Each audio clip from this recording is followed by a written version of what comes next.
Ladies and gentlemen, everyone wants Joe Biden to testify. Now, all of this is about Biden. It's not about Trump. You have Rand Paul leading the charge, along with Mitch McConnell, who, if there's any agreement for Democratic witnesses, so Democrats always bark up the wrong tree. They always sabotage their own chances. They always grasp defeat from the jaws of victory. Actually, they're never really close to victory. But it's always like some kind of propaganda spin where they're like, oh, Trump, he worked with Russia. That didn't happen. Mueller probe found nothing. In fact, they set up and framed Trump. We know that from Kevin Kleinsmith 52 times. He made anti-Trump text messages 52 times. Or made anti-Trump statements. And he presided over 17 inaccuracies, deliberately falsified information. 17 times. Why? To deceive FISA judges. Okay? You have conflicts of interest. I mean, you just have overt admissions of guilt or of culpability. Peter Strzok saying, we will stop Trump.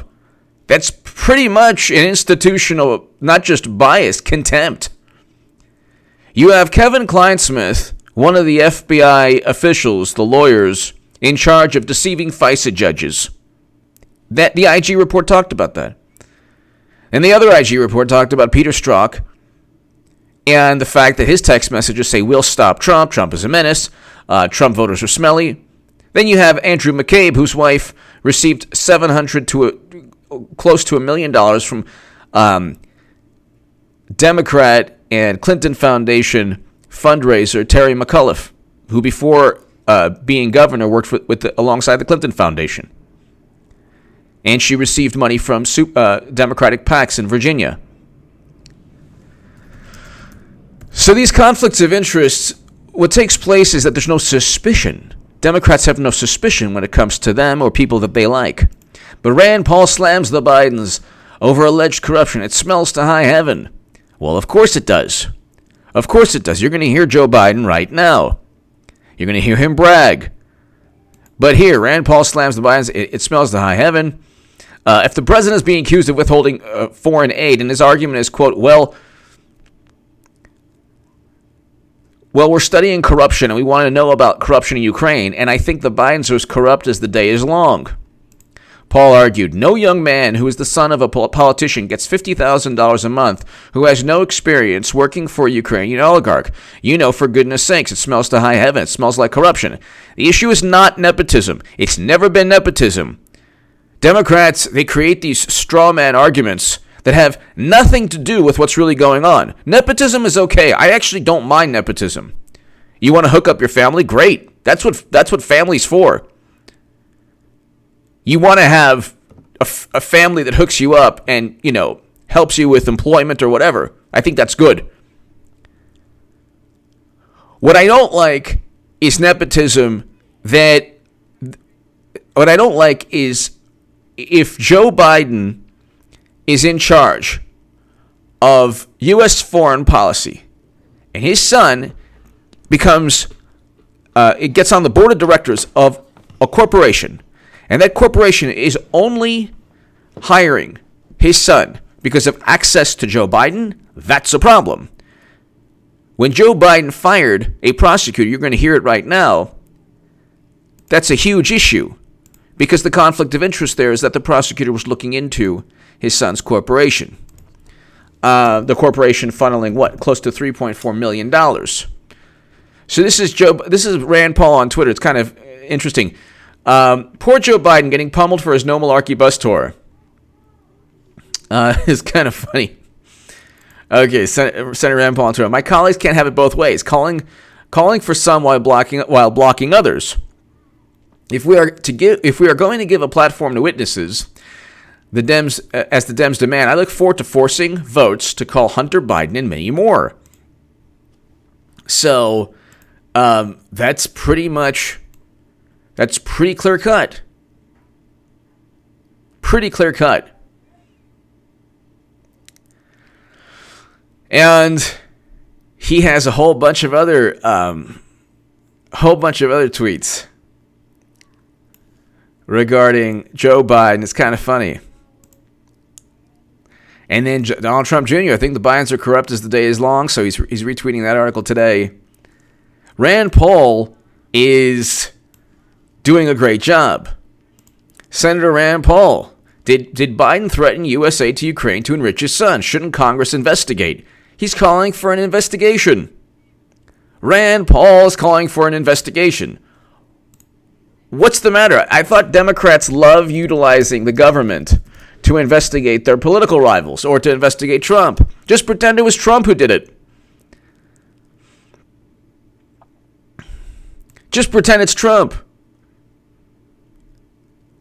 Because what happens is when you continually, when you only have suspicion for one side and not suspicion for for the other side, not suspicion for your side, it's really, they've criminalized suspicion, which is subjective and based on the sensibilities and sentiments of Democrats. So when they look at Clinton, they say, she's been investigated. I mean, John Huber never even got a witness to testify under oath at the Clinton Foundation, even though there are 500 conflicts of interest, according to one Clinton Foundation official. And money flowed into the Clinton Foundation from Uranium One. Nobody knows why, but nobody has to wonder why because, well, obviously there's no direct evidence because she deleted all the direct evidence. She deleted 30,000 emails. Can you imagine if Trump deleted 30,000 emails on private servers? Clinton was so corrupt. She had servers that were private outside of the United States government that nobody in the United States government, including the wonderful intelligence community that Democrats worship, had access to. All of it was because of the Clinton Foundation pay-to-play schemes. That's obvious. It's so obvious. But anyway, here you go. You have Joe Biden right here. And let's listen to him. This is the basis for Rand Paul's call to investigate and for his call to for Biden and his son to testify here. Concerned about the backsliding on the part of Kyiv in terms of corruption. They made, I'll give you one concrete example. I was, not but it just happened to be, that was the assignment I got. I got all the good ones. So I got Ukraine. And I remember going... You got Ukraine. That's the assignment you got. Is that the reason that your son, who has no background in energy, doesn't speak Ukrainian or Russian, was on the board of directors of a corporation being investigated for corruption in Ukraine? Is that the reason? See, that is a simple question to ask.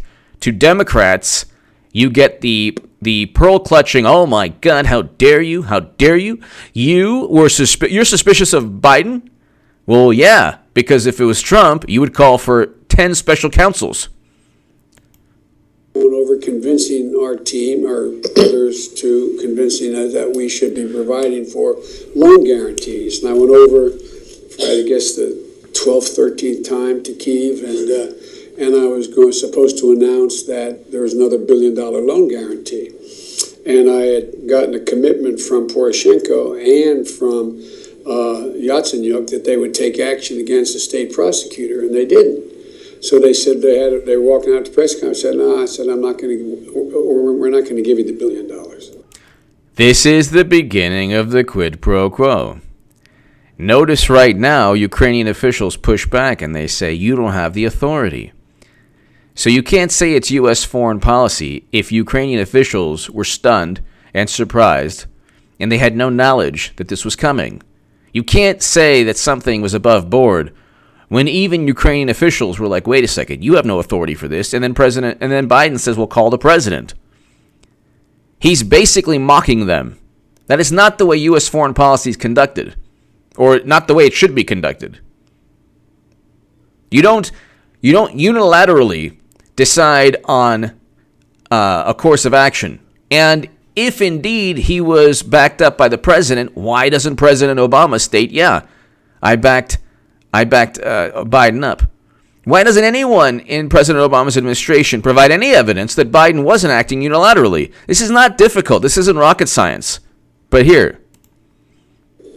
They said, you have no authority. You're not the president. The president said. I said, you have no authority. You're not the president. Oh, okay. So Ukraine pushes back, and we're not supposed to question this behavior? Could you imagine? They call Trump a tyrant and authoritarian. Look what Biden is doing. Trump didn't go into another country and say, fire this person. Democrats are the biggest tyrants. And the thing is, they have such enormous egos. And they're so arrogant. And they have such hubris that they don't see themselves as tyrants. They look at anyone else in their way as authoritarians and despots. And they convince themselves because of Trump's tweets and because of the things he says that he's this big tyrant. They're the ones going into countries like Libya with NATO interventions and pummeling and obliterating the country. They're the ones forcing other people's prosecutors to be fired. But they do so with the veneer of legitimacy.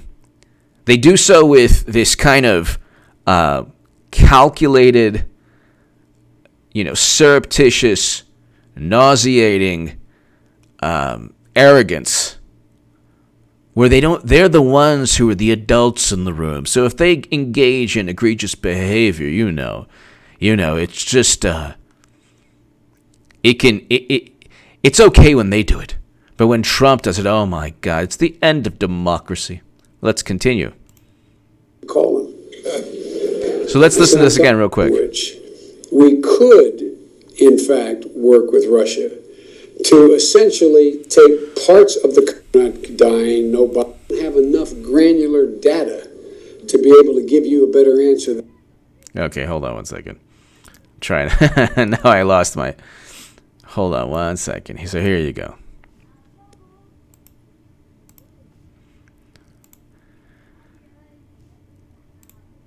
Concerned about the backsliding on the part of Kyiv in terms of corruption. They made, I'll give you one concrete example. I was, not but it just happened to be, that was the assignment I got. I got all the good ones. So I got Ukraine. And I remember going over convincing our team, or others, to convincing us that we should be providing for loan guarantees. And I went over, I guess, the 12th, 13th time to Kyiv, and I was supposed to announce that there was another $1 billion loan guarantee. And I had gotten a commitment from Poroshenko and from Yatsenyuk. By the way, where's that commitment from Poroshenko and Yatsenyuk? Because the only thing President Poroshenko has ever stated was that Trump never pressured either him or President Zelensky. So neither person was pressured. But Joe Biden did say that he got commitments from these two the leader of Ukraine and other top officials. So then where's the commitment? Was the commitment specifically to fire Shokin? Because Rudy Giuliani has information stating that where Shokin has a sworn affidavit saying that he was fired because of corrupt motive. But here, that they would take action against the state prosecutor, and they didn't. So they said they were walking out to press conference. I said, no, I'm not going to. We're not going to give you the $1 billion. They said, you have no authority. You're not the president. The president said. I said, call him. I said, I'm telling you, you're not getting the $1 billion. I said, you're not getting the $1 billion. I'm going to be leaving here. And I think it was, 6 hours? I said, I'm leaving in 6 hours. If the prosecutor's not fired, you're not getting the money. So is this really the wonderful, amazing, cerebral, smart power, foreign policy, the, oh my goodness, multilateral foreign policy, smart power, oh my God, so rational? They force out the guy. Not only does he force out the prosecutor, he does it within a matter of 6 to 7 hours. Says, I'm leaving on a plane. You better fire this man within 6 hours. Could you imagine if another country came to the United States of America and said, go ahead and fire Comey? Trump, who under the Constitution, Trump is allowed to fire anyone in the executive branch, and the intelligence services, ironically enough, fall within the the executive branch. He had every right in the world. To fire Comey, and when he did, all you know what broke loose. But we can go into Ukraine within a matter of hours with Biden. Fire a prosecutor, and oh, by the way, the prosecutor was looking into the corporation that paid Biden's son a total of around, one estimate is $3.4 million. Nothing to see there, right? Oh my God, nothing to see there. Now, it could have been a coincidence, or maybe there was something more. If Trump called for an investigation to Biden in 2018, or if he alluded that there should have been an investigation, so what?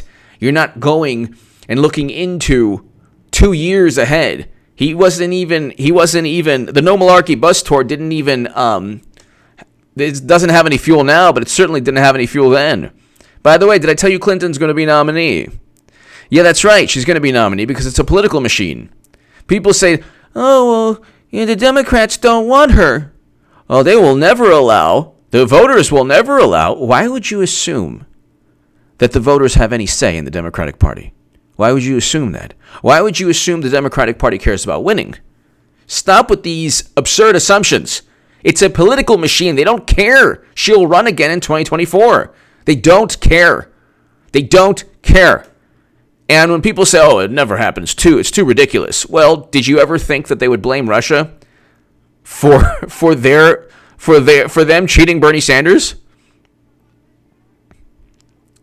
Did you ever think that they would blame Russia? That they're the ones who would blame Russia? Of course not. Nobody even imagined that. Nobody ever imagined that they would blame Russia. Or that emails showing that Debbie Wasserman Schultz is forced to resign because she cheated Bernie Sanders, that would be Russia's fault, not the Democratic Party's fault for cheating Bernie in 2016. Did anybody even imagine they would blame their loss on Trump working with Russia? I mean, these are absurd things. This whole neuroses, this whole nonsense about blaming other countries for their problems, that's xenophobia. That's what tyrants do. That's what despots do. That's what authoritarians do. That's Orwellian. That's the definition of Orwellian. Blaming another country for your problems. And with the doublespeak and the groupthink, and the Democratic Party is the epitome of an Orwellian political entity. They blame others for their criminal acts. They blame other countries for their problems. And they cheat all the time. And they deceive through words. And they use euphemisms all the time, which George Orwell called verbal refuse. There's good old George right here. Right next to Evander Holyfield and Obi-Wan Kenobi. The way it should be. And Dracula. And a bunch of puppies around Trump. The way it should be. Anyway, give me your thoughts below. Rand Paul he's